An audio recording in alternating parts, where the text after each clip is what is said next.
Yes, class, welcome to my English class.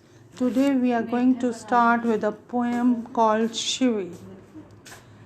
ठीक है बेटा, ये पोएम आपसे ही रिलेटेड पोएम है and you will find it very interesting. The poet is Michael Rosen. He was the child poet. मतलब इन्होंने बच्चों की साइकोलॉजी के ऊपर देखते हुए बहुत सारी पोएम लिखी है और ये पोएम उनमें से एक हैगी है which is based on the child psychology. See बेटा, अब इसका एक इंसिडेंट बता रही हूँ मैं आपको. माइकल जब 5 years old थे, जब उनकी मदर उनको नियर बाय स्कूल में एडमिशन कराया तो टीचर ने उनसे पूछा कि what does your mother call you at home. He said कि मेरे को मम्मी बोलती है Michael don't. Came with a confident reply. अच्छा, जो चिवी है उसका जो मेन मीनिंग क्या है कि नैग करना, जो एक चीज़ को बार बार करना, कंटिन्यूसली बोलते जाना. और इसको मतलब बार बार बोल बोल के जो पर्सन उस बात को सुन सुन के वो क्या हो जाता है, अनॉय. ठीक है बेटा.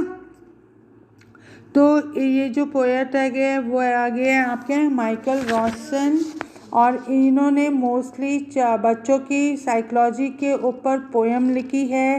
ही is famous for the poem of child. Okay, poem which is based on child's nature, child's मतलब जो उनकी जो थिंकिंग है उसके ऊपर उन्होंने क्या लिखी है, बहुत सारी पोएम लिखी है and this one is one of them. जो लिटरली मीनिंग है आपका चिवी का वो क्या होता है, आपका नैग करना. नैग मतलब क्या होता है, एक चीज़ को बार बार बोलते रहना.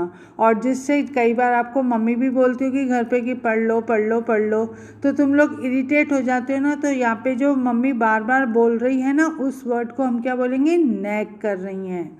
ठीक है. जैसे क्लास में टीचर भी आपको बोलती है learn your lesson, pay attention, don't talk, very mischievous child like this. ऐसा अपन टीचर्स भी आप लोगों को बोलती है ना. तो जो ये टीचर बार बार आपको बोल रही है तो इसका जो बार बार बोलने को एक पर्टिकुलर वर्ड है उसको हम क्या कहते हैं, नैग. और चीवी का जो रियल मीनिंग है that is called nag. Okay. अब ना मतलब टीचर ने उस बच्चे से पूछा कि तुम्हारा नाम क्या है, क्यों, और उसने एकदम जवाब दिया कि मेरा नाम है माइकल डोंट. तो डोंट यहाँ पे क्या है, मम्मी घर पे उसको बार बार टोकती थी कि ये मत करो ये मत करो ये करो जो भी कुछ. तो उसने ना अपने मतलब उसके जो डोंट वाला वर्ड है ना वो उसके दिमाग में कंटिन्यूसली फिट हो गया. और एकदम उसके जब टीचर ने पूछा व्हाट इज़ योर नेम, तो वो क्या बोलता, my name is Michael don't. क्योंकि जो डोंट वर्ड है वो बार बार वो क्या कर रहा था, वो सुन रहा था एट होम और वही उसके माइंड में चल रहा था कि उसका नाम क्या है, माइकल डोंट. और ये बात उस टाइम पीरियड की है जब वो ओनली 5 years ओल्ड थे. Now let us begin with the poem. जो आपकी फर्स्ट 3 पोएम वो पैराग्राफ्स हैं पोएम के, स्टैंजा हैं आपके पोएम के, उसमें आपके जो बड़े इंस्ट्रक्शंस आपको देते हैं वो बिल्कुल नॉर्मल इंस्ट्रक्शंस देते हैं. मतलब आपको अपनी मर्ज़ी से कुछ भी नहीं कर सकते हो, बल्कि अपने मम्मी पापा की और अपने एल्डर्स की, अपनी टीचर्स की मतलब उसको वो फॉलो करते जाते हो. और फिर एकदम आपको क्या होता है, छोड़ दिया जाता है कि तुम अब अपने इंडिपेंडेंटली सोच करके ये करो. लेकिन जब शुरू से ही आपको ये बोला जाता है कि ये करो ये नहीं करो, और फिर एकदम आपको अगर छोड़ दिया जाए तो वो आपके लिए क्या हो जाता है, बहुत मुश्किल हो जाता है. तो ये जो पोएम है ये चिवी, it is based on this type of mood. Okay children, now let us begin with the poem.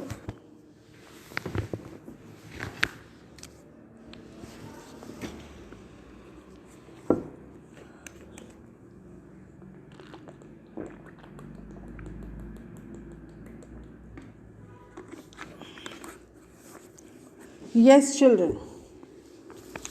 Grown up says like speak up, don't talk with your mouth full, don't stare, don't point, don't pick your nose. Okay. जो बड़े हैं हमारे, हमसे अक्सर ये बातें करते हुए हम उनको सुनते हैं कि जल्दी से इसका आंसर बोलो। और कई बार आपकी मम्मी बोलती है जब आपके मुंह में खाना हो तब आपको बात नहीं करनी चाहिए। क्यों नहीं करनी चाहिए? जो आप खाना खा रहे हो वो एकदम क्या आ जाएगा, बाहर आ जाएगा। Don't stare, don't point, don't pick your nose. कह रहे किसी को घूरना मतलब डोंट मतलब घूरो मत एंड ऑल। किसी को पॉइंट मत करो उंगली से और अपने नाक के अंदर उंगली मत घुमाओ। Don't pick your nose, okay. और तो ये जो सारी इंस्ट्रक्शंस हैं ये एज अ चाइल्ड उस बच्चे को अपने पेरेंट्स से बार बार मिलती है। फॉर एग्ज़ाम्पल अगर उसको कुछ कहा जाता है वो बिल्कुल गुमसुम होके खड़ा हो जाता है तो मम्मी पापा बोलते हैं बोलो ना, क्यों नहीं बोल रहे हो, बोलो ना मतलब speak up, why are you not speaking. Don't talk with a mouth full. अगर आपके मुंह में खाना है तो आपको बीच में नहीं बोलना है, क्योंकि अगर आप बोलोगे तो जो आप खाना खा रहे हो वो क्या आ जाएगा, बाहर आ जाएगा। डोंट स्टेयर, स्टेयर का मतलब होता है घूरना। आपको मना करते कि घूरो मत। फिर किसी चीज़ को पॉइंट आउट करें उंगली से, उसके लिए भी मना करा जाता है। डोंट पिक योर नोज़, मतलब कई गंदे बच्चों की आदत होती है ना नाक के अंदर उंगली डाल के और उसको घुमाने की एंड ऑल। तो ये सब क्या है, आपके बैड मैनर्स हैगे हैं। तो इसके लिए हमको हमारे पेरेंट्स से बार बार क्या और मिल रही है, इंस्ट्रक्शंस मिल रही हैं कि अगर हमको वेल मैनर्ड चाइल्ड बनना है तो हमको इन सारी इंस्ट्रक्शंस को क्या करना है, फॉलो करना है। Yes. Sit up, say please, less noise, shut the door behind you, don't drag your feet. आप अगर आप खड़े हो तो बोलेंगे कि बैठ जाओ। अगर आप कोई चीज़ ले रहे हो किसी से तो यू हैव टू से प्लीज़। अगर आप उससे चीज़ ले चुके हो तो वो आप उसको क्या बोलोगे, थैंक यू बोलोगे। क्लास के अंदर टीचर कई बार बोलती है don't make much noise and all, ठीक है। और फिर कई बार जब ठंडी हवा चलती है तो mother is telling you to shut the door behind you, ठीक है। और कई बार आप लोगों में से बहुत बच्चों की आदत होती है ना पाँव को घीस घीस के चलने की, that is also regarded as bad manners. We should not drag our feet while walking, okay. फिर haven't you got a hanky, take your hands out of your pocket. और जैसे कई छोटे छोटे बच्चे होते हैं ना उनकी जैसे नोज़ वो बहरा होता है एंड ऑल, तो टीचर बोलती है ना टेक आउट योर हैंकी। फिर उसके बाद कई बच्चों की आदत होती है कि अपने पॉकेट के अंदर हाथ, मतलब अगर किसी बड़े से बात करें या टीचर से बात कर रहे हैं तो अपनी पॉकेट में वो क्या रख रहे हैं, हाथ रख रहे हैं। That is also regarded as bad manners. अगर हम कभी भी अपने बड़ों से किसी से बात करते हैं तो वी शुड स्टैंड स्ट्रेट और हमारे जो हाथ है वो पॉकेट में नहीं होने चाहिए। क्लियर? Clear everybody? सो ये जो फर्स्ट 2 जो पैराग्राफ हैं इसमें हमको इंस्ट्रक्शंस किससे मिल रही है, हमारे पेरेंट्स से मिल रही है, हमारे एल्डर्स से मिल रही है, हमारी टीचर्स से मिल रही है, और जो हमारे आसपास बड़े लोग हैं कि हमको उनसे मिल रही है। और ये जो मतलब पोएम है, चीवी का मतलब क्या है, नैग करना। नैग करना मतलब एक चीज़ को बार बार बोलना और जिससे सामने वाला इरिटेट हो जाता है और फिर वो उस चीज़ को कहना नहीं मानता है। जैसे कि बहुत सारे बच्चे घर पे भी अपने पेरेंट्स का कहना नहीं मानते, as well as in the school also. Clear children? तो ये पोएम हमको एक तरीके से इंस्ट्रक्शंस भी दे रही है, एक तरीके से गाइड भी कर रही है और हमको बोल रही है कि हमको नॉइज़ नहीं क्रिएट करनी चाहिए, हमको अपना डोर जो पीछे खुला हुआ है उसको बंद करना है और हमको ना चलते टाइम में अपने पाँव को घसीटते हुए नहीं चलना है और हमको हमेशा अपनी जेब में क्या रखना है, हैंकी रखना है। और जब हम किसी बड़े से बात करें तो हमको क्या करना है, अपनी पॉकेट में से हाथ बाहर रख के बिल्कुल स्ट्रेट पोजीशन में खड़े होकर बात करनी है। Clear everybody? Okay, now we are moving to the next part. Yes, pull your socks up, stand up straight, say thank you, don't interrupt. No one thinks you are funny. Take your elbows on the of the table. अब क्या हो रहा है, next paragraph में बोल रहे हैं जैसे कई बच्चों के जो सॉक्स ढीले हो जाते हैं, वो नीचे गिरते जाते हैं बार बार, तो कई बार टीचर्स बोलती है, कई बार मॉनिटर्स बोलते हैं कि अपने सॉक्स को ऊपर करो और बिल्कुल स्ट्रेट खड़े हो जाओ। और अगर आपको कोई चीज़ देता है तो आप उसको क्या बोलोगे, थैंक यू।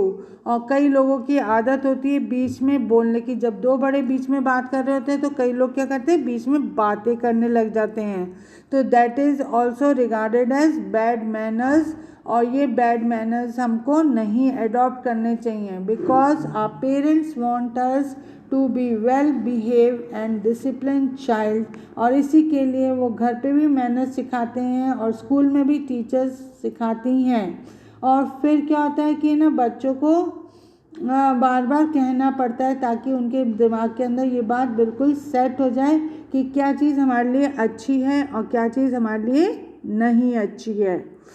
सो बेटा अगर कोई आपसे मतलब चीज़ लेता है तो चीज़ मतलब आपको देता है तो आपको क्या करना चाहिए, थैंक यू करना चाहिए। और कभी भी दो लोगों की बातों के बीच में नहीं बोलना चाहिए। No one think you are funny, take your elbows off the table. कह रहे कि जब तुम ऐसा सब कुछ करोगे कोई तुमको बिल्कुल फ़नी नहीं कहेगा। और कई लोगों की हैबिट होती है कि जब वो डाइनिंग टेबल पे बैठते हैं तो अपना हाथ फैला के बैठते हैं, that is also regarded as bad manners. तो इसलिए बार बार इंस्ट्रक्शन में कहा जाता है कि अपने हाथों को टेबल से हटाओ and you should use only the hands. Clear? Can't you make your own mind up about anything. फिर कहते हैं कि तुम इतने बड़े हो गए हो, अब तुम क्या अपना माइंड यूज़ नहीं कर सकते हो। वो अपना माइंड क्यों नहीं यूज़ कर सकता है, क्योंकि उसको शुरू से क्या मिली होती है, इंस्ट्रक्शंस मिली होती हैं। उसको अपना डिसीजन लेने का मतलब मौका नहीं दिया जाता है, तो बस वो इंस्ट्रक्शंस को फॉलो करता रहता है in order to become a well-behaved child. Okay, children? With this, I have come to the end of the poem, and now we will be doing a question and answer of the poem Shivi. This work you have to submit in English 1 copy.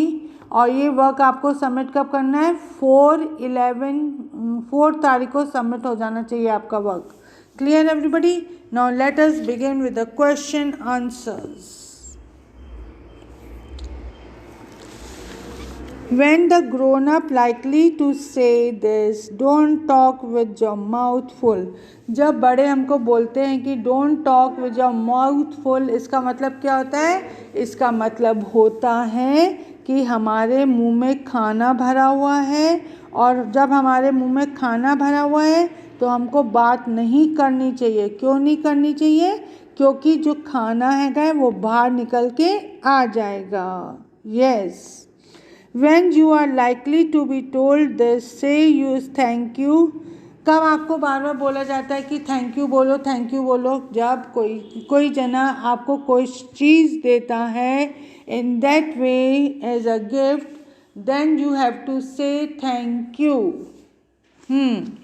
The children are likely to be reminded to say thank you when they receive a gift or a favor from somebody.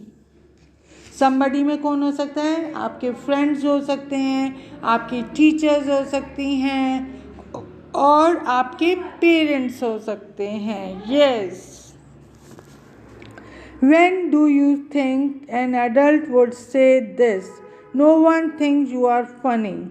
Adults are likely to tell this to their children. No one thinks you are funny when the children are too shy to speak or perform in front of the others. ये बोलते no one thinks you are funny का मतलब क्या है कि जब आप जैसे कई छोटे बच्चे होते हैं वो शर्माते हैं, किसी के सामने पोएम नहीं बोलते हैं, नॉट लाइक दिस, कोई चीज़ कोई एक्शन परफॉर्म नहीं करके दिखाते हैं क्योंकि उनको क्या आती है, शर्म आती है। इसलिए तब पेरेंट्स बोलते हैं कि तुम कोई अपने आप को ये मत सोचो कि जब तुम ये एक्शन परफॉर्म करोगे कि तुम्हें कोई फ़नी लग रहे हो या क्या लग रहे हो। क्लियर? ओके। फर्स्ट 3 क्वेश्चंस आपके जो क्वेश्चन 1 के ABC वाला पार्ट है वो 1 मिनट रिवाइज करो।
यस चिल्ड्रन, आपको समझ में आए ये तीनों questions? Okay, now we are moving to the next question.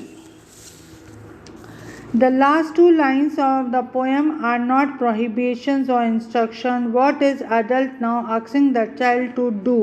Do you think the poet is suggesting that this is unreasonable? Why? हाँ भाई, जो लास्ट टू पोएम है ना, ये last two line of the poem देखो, can't you make up your mind up about anything. ये क्या है कि जो हमको अगर हम कोई गलती मतलब कुछ हमारे को बोल दिया जाता है करने के लिए और हम नहीं उसको ढंग से कर पाते हैं, तब ये लाइन बोली जाती है, can't you make up your mind up about anything. वो क्यों नहीं कर पाता है? क्योंकि उसको बचपन से ही ट्रेनिंग दी जाती है, बचपन से ही इंस्ट्रक्ट करा जाता है और कि वो मतलब उनके ऑर्डर्स को फॉलो करे, लेकिन उसको अपना डिसीजन लेने के लिए नहीं कहा जाता है. और अब वो बड़ा हो गया है, अब उसको मालूम नहीं है कि उसके लिए क्या मतलब वो उसको अब क्या करना है, तब ये बोला जाता है, can't you make your own mind up about anything. Yes बेटा, इसका आंसर एक बार देख लो. The adult is now asking the child to think independently. The poet finds this entirely unreasonable because the young child has not been trained to use his mind. He has not been trained to follow the instructions given by the adults. Okay बेटा, अब ये क्या बोल रहा है? The adult is now asking the child to think independently. वो child को बोल रहा है कि तुम अपनी सोच अब अपनी इंडिपेंडेंटली सोच के दिखाओ. The poet find this entirely unreasonable because the young child has not been train to use his mind. क्योंकि जो ये यंग चाइल्ड है, इसको बचपन से क्या दिए जा रहे हैं? इंस्ट्रक्शंस दिए जा रहे हैं. तुम ये करो, तुम ये मत करो, तुम ये करो, तुम ये मत करो. तो अब वो थोड़ा बड़ा हो गया है और उसको बोला जा रहा है कि तुम ये काम अपने आप करो. तो ये सही है कि गलत? ये गलत है ना. अगर उसको शुरू से ही अपना मतलब माइंड यूज़ करने की मतलब वो दी जाती तब और दी जाती एडल्ट्स उसको देते तो वो ईज़िली कर सकता. अगर अब उसने कुछ करा है और उससे कुछ गलती हो गई है तो ये क्या है? एंटायरली अनरीजनेबल है because the young child has not been train to use his mind. He has been only train to follow the instruction given by his adults. That is उसके जो एल्डर्स हैं, उसके जो पेरेंट्स हैं, उसके जो teachers हैगे हैं और जो उससे बड़े हैं, वो उसको सिर्फ क्या दे रहे हैं? मतलब इंस्ट्रक्शंस ही दे रहे हैं, बल्कि उसको अपनी इंडिपेंडेंट सोच समझ के कुछ चीज़ करने की नहीं दे रहे हैं. और अब उसको बोल रहे हैं कि तुम अपने आप करो, तो फिर कुछ ना कुछ तो गलती होगी ना उससे. तो इसलिए ये जो स्टेटमेंट है ये क्या है आपका? बिल्कुल अनरीजनेबल है. ओके चिल्ड्रन, देखा ये पोएट आप लोगों की कितनी साइड लेके आप लोगों की सारी जो फीलिंग्स हैं वो उसने अपनी इस पोएम के अंदर, शिवी के अंदर उसने बताई है. what does the word Shivi means? It means nagging something. Nagging मतलब बार बार किसी चीज़ को बोलना, अननेसेसरी और उससे सुनने वाले पर्सन को क्या हो जाती है, इरिटेशन हो जाती है, इरिटेशन हो जाती है। और बस फिर वो कई बार वो बात को इग्नोर करता है, कई बार ढंग से सुनता नहीं है। तो इसलिए it is Why do you think the grown-ups say the kind of things mentioned in the poem? Is it important to teach their children the good manners and how to behave in public? The adult constantly give instructions to the children for various reasons. They try to train them to behave them in a decent and well-mannered way. और वो अपने बार बार बच्चों को instructions देते हैं, उनको बोलते हैं कहना मानो एंड नाउ लाइक दिस, और उनको बोलते हैं कि अच्छी तरह सोसाइटी के अंदर मूव अप हो in a decent and well behave manner. जब उनके ऊपर वो इंस्ट्रक्शन लाते हैं तो इस तरीके से जो चाइल्ड की जो इनोसेंस है वो क्या कर रहे हैं, उनसे छीन रहे हैं। और जो आपका क्वेश्चन नंबर 4 है दैट इज़ आपको नहीं करना है, ओनली 3 क्वेश्चंस करने हैं। एंड विद दिस ये आपके क्वेश्चन आंसर पार्ट भी ख़त्म हो गया है। आप लोग एक बार गो थ्रू करो पोएम को और मुझको बताओ कि आप लोगों को समझ में आई है कि नहीं आई है, नहीं तो एक बार मैं दोबारा से रिवीजन करूँगी। Okay, go through the poem.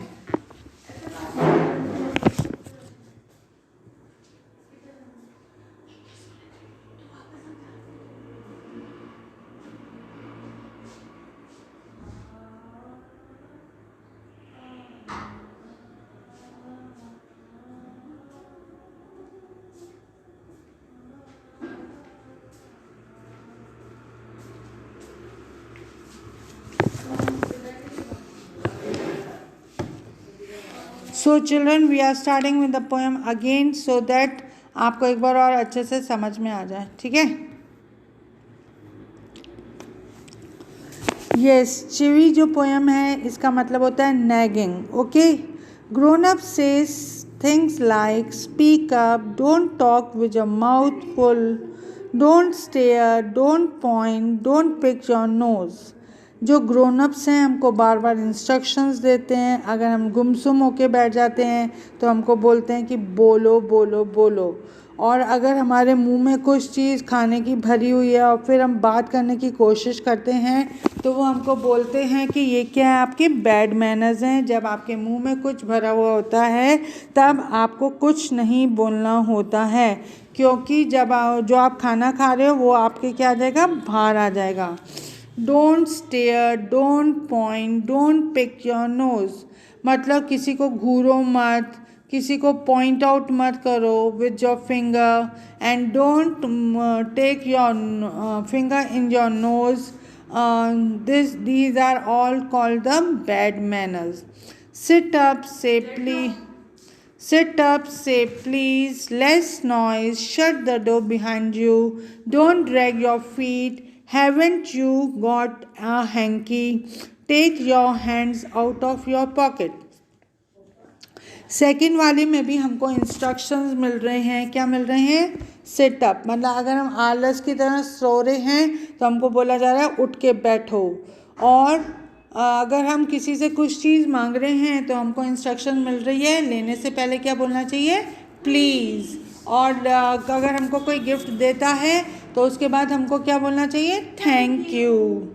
और अगर क्लास में नॉइज़ ज़्यादा हो रही है तो टीचर क्या बोलती है, मेक लेस नॉइज़। फिर shut the door behind you, जो आपका दरवाज़ा है पीछे उसको बंद कर दो। और जब तुम चल रहे हो तो अपने पाँव को घसीटते हुए मत चलो, ठीक है। और जैसे छोटे बच्चों का नोज़ वो रनिंग नोज़ होता है तो टीचर बोलती है haven't you got a hanky in your pocket. तो दीज हैंकी के लिए क्या दे रही है, इंस्ट्रक्शंस दे रही हैं कि आपको अपनी यूनिफॉर्म के अंदर अपनी पॉकेट में क्या रखना चाहिए, हैंकी रखना चाहिए।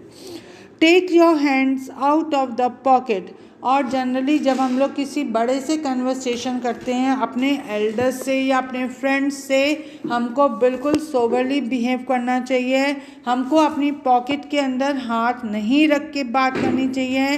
These are considered as the bad manners. Clear everybody? हाँ कि ना? अच्छा चलो आ जाओ, अपन अब आगे बढ़ते हैं। यस बेटा, अब मेरी बात सुनो।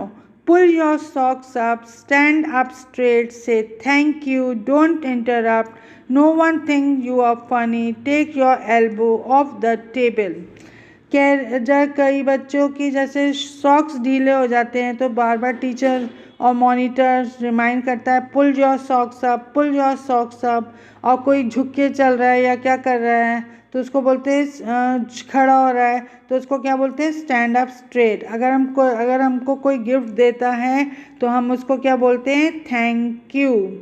और ये सबसे गंदे मैनर्स होते हैं कि जब दो बड़े बात कर रहे होते हैं या दो जने बात कर रहे होते हैं तो हम इस बीच में बात करने लग जाते हैं। तो इसलिए क्या कहा जाता है? Don't interrupt. No one think you are funny. अगर आपको सपोज किसी छोटे बच्चे को बोला जाएगा कि तुम कुछ चीज़ को परफॉर्म करो ऑन द स्टेज या कोई पोएम सुनाओ तो वो बच्चा क्या करने लग जाता है? शाई फील करने लग जाता है। और फिर उसके मम्मी पापा उसको बोलते हैं कि तुम कोई फ़नी नहीं लग रहे हो, तुम बिल्कुल सही लग रहे हो, चलो जल्दी से पोएम सुनाओ या कोई अपना एक्ट को परफॉर्म करके दिखाओ। ठीक है?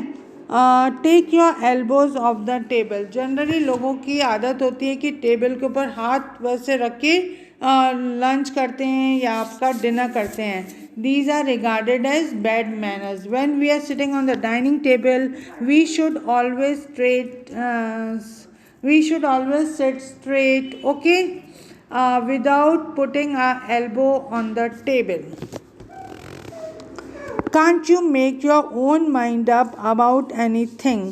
तो अब क्या हुआ? अब आप बड़े हो गए हो थोड़े से, तो अब आपको बोला जा रहा है कि तुम कुछ काम मतलब को ये अपना वर्क अपने आप करो, लेकिन तुमको बचपन से ही ट्रेनिंग दी गई है कि तुमको हमारे इंस्ट्रक्शंस फॉलो करने हैं, नॉट लाइक दिस। तो अब तुमको अगर ऐसा बोला जा रहा है तो it is regarded as unreasonable.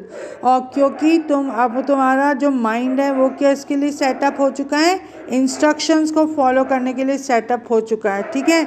और अब तुम अपना इंडिपेंडेंटली कुछ भी नहीं कर सक रहे हो। ठीक है? अगर कुछ गलती होती है तो फिर आपको ब्लेम करा जाता है कि आप क्या ये ढंग से नहीं कर सकते हो। This is all regarded as wrong. So with this I have come to the end of the poem and now I will be doing question answers with you. When is grown up likely to say this? Don't talk with your mouth full. जब तुम्हारे मुंह में भरा होता है तो तुमको कुछ भी बात नहीं करनी चाहिए, क्योंकि जो खाना भरा हुआ है वो क्या हो जाएगा? आपका बाहर आके गिरने लगेगा।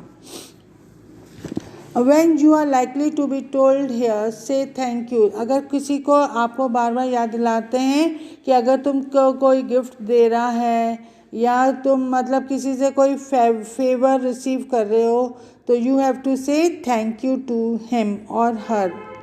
When do you think an adult would say this? No one thinks you are funny.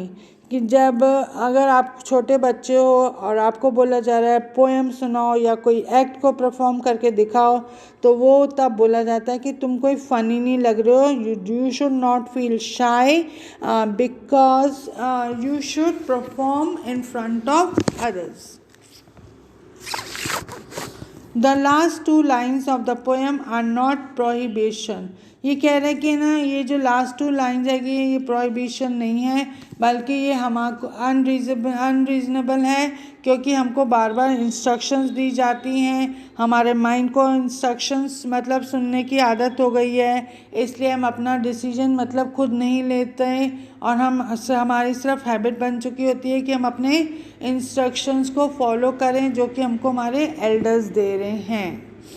Okay, अब आपका नेक्स्ट क्वेश्चन है, why do you think the grown up say kind things? This kind of things has various reasons because because they want to train the child to behave in a decent and well mannered way. और मतलब वे में उनको instructions दी जाती हैं behave करो, और इस तरीके से जो उनकी चाइल्ड लाइक जो इनोसेंस है वो क्या हो जाती है, लूज हो जाती है. Okay children, complete your work and submit it on the app. You have to submit this work on 4th and do this work carefully in your copy also. Okay beta, take care and have a nice day.